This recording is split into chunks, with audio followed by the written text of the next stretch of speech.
చూసిన తర్వాత వాస్తవ విషయాలు ఆ క్షత్రియాల నుంచి వాళ్ళ నోటి విన్న తర్వాత మరి ఎత్తు పత్రికా సమావేశంలో పత్రికా సోదరులు అడిగిన ప్రశ్నలకి నేపథ్యంలో జరిగిన సంఘటనల్ని జరిగిన విషయంల మీద వాని స్పందన కూడా ఆయన తెలియజేయడం జరిగింది. పరిశ్రమలకు ఎవరు వ్యతిరేకం కాదు. ఆ ఫార్మాసిటీని ఏర్పాటు చేసిందా స్వర్గీయ రాజశేఖర రెడ్డి గారి హయాంలో. నేను ఇండస్ట్రీగా మినిస్టర్గా ఉన్నప్పుడే ఆ ఫార్మాసిటీని ఏర్పాటు చేశాం. పరిశ్రమలు రావాలి, అభివృద్ధి చెందాలి, మరి ఎంప్లాయ్మెంట్ రావాలనే ఆలోచనతోనే ఆ కార్యక్రమాన్ని చేశాం.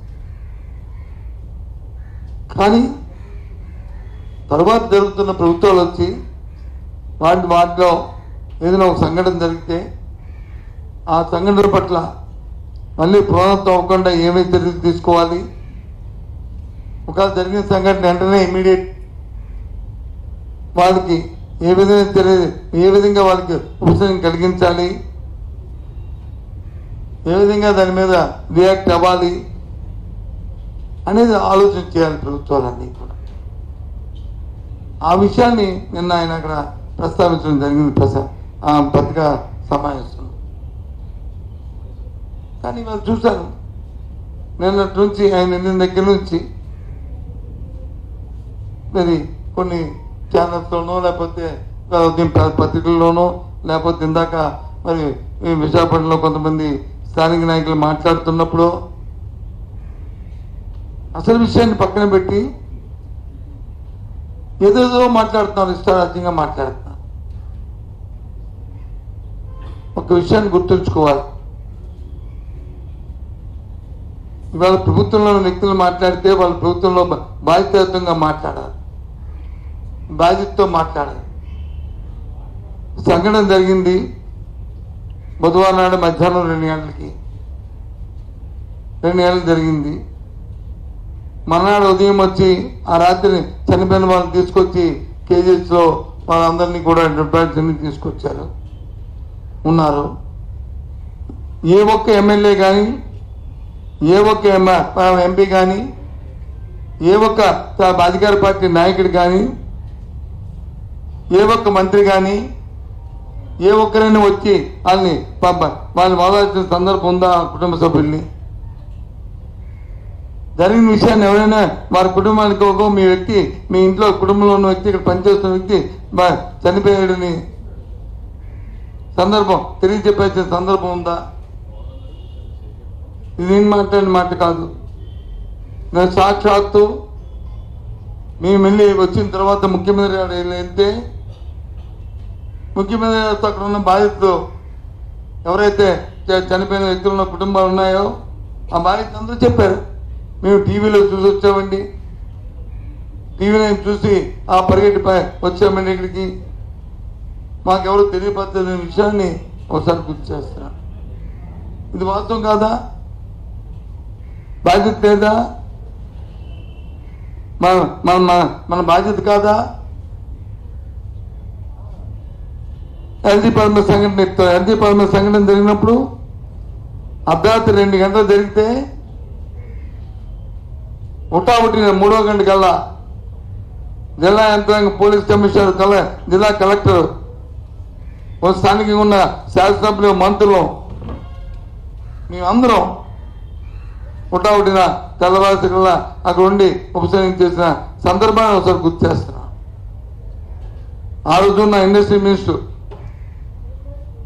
స్వర్గీయ గౌతమ్ రెడ్డి, లేకపోతే ఆ రోజున లేబర్ మినిస్టర్ జయరాం, ఆ రోజు ఇన్ఛార్జ్ మినిస్టర్గా ఉన్న కన్నబాబు,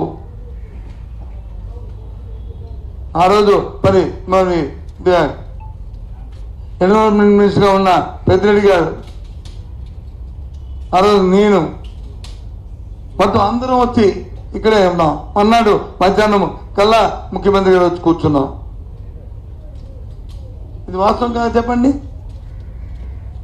ఆ సమయం కూడా మామూలు సమయం కాదు. ఓ పట్టణం కాదు, ఓ దేశం కాదు, ప్రపంచం అంతా కూడా అట్టుకుపోతున్న సమయం అది, కరోనా సమయం. అది మన బాధ్యత, అది మానవత్వం, అది పదవులు కాదు, అది పదవులు కాదు, మన బాధ్యత. అది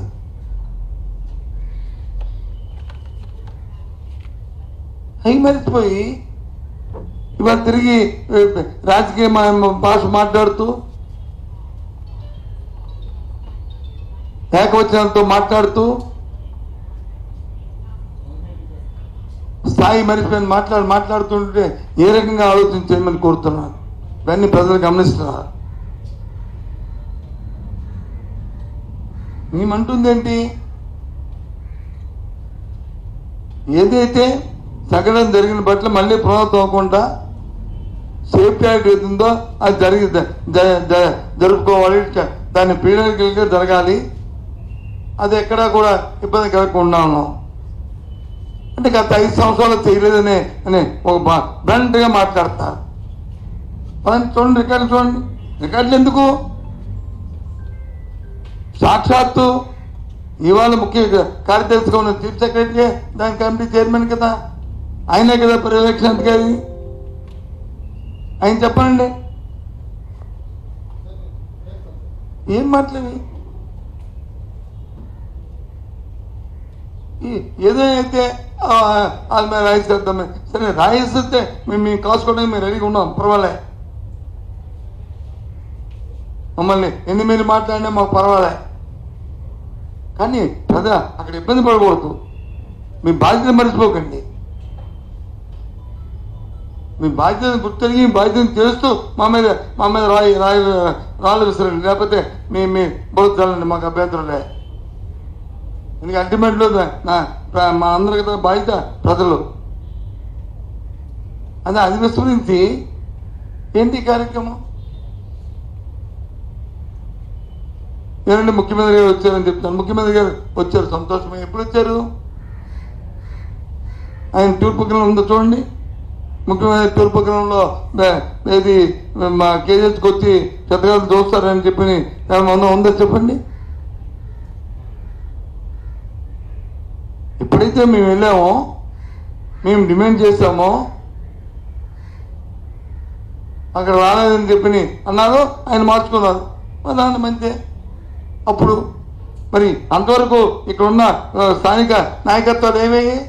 స్థానిక మంత్రులు ఏమయ్యారు?